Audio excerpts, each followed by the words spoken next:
Hello everyone, in this tutorial I'll show you 5 easy things I did to take this project from just decent to clean and modern, so let's get to it.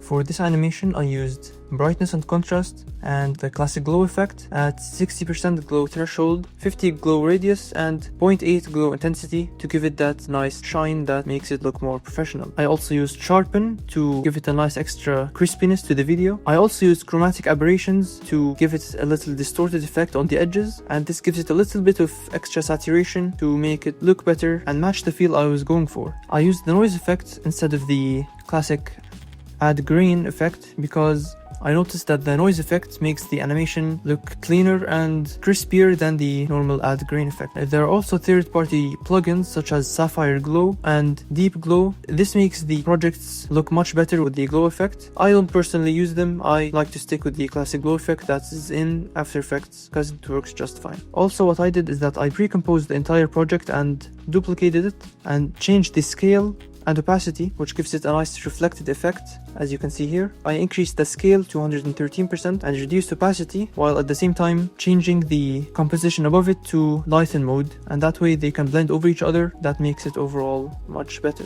Personally, in terms of rounding the edges, I don't like to go too far with rounding the edges as sometimes less is better. I kept the edges at around 85 roundness so it stays modern and nice. It also matches the vibe I was going for this animation. In terms of keyframes and animating the project, I used to rush this part and do them quickly, but I realized that taking your time with animating and adjusting the keyframes can take the project from good to great. So I decided to spend a lot of time on animating, which is what gave this sphere this nice effect and made the animation just a little more professional. In terms of color, you can use the 4-color gradient. This makes the shape change color as it's going along the composition and gives it a nice effect that you might want to be going for when you're making your animations. I personally stayed on the classic overlay, so the color gradient stays still on the shapes. I was also pre-composing quite a bit in this animation. Pre-composing things just makes things more organized overall. I also didn't use motion blur on the project overall because it gave the project too much blurriness, and I decided to add an adjustment layer and give it a mask effect, as you can see here, and add radial blur with zoom effect.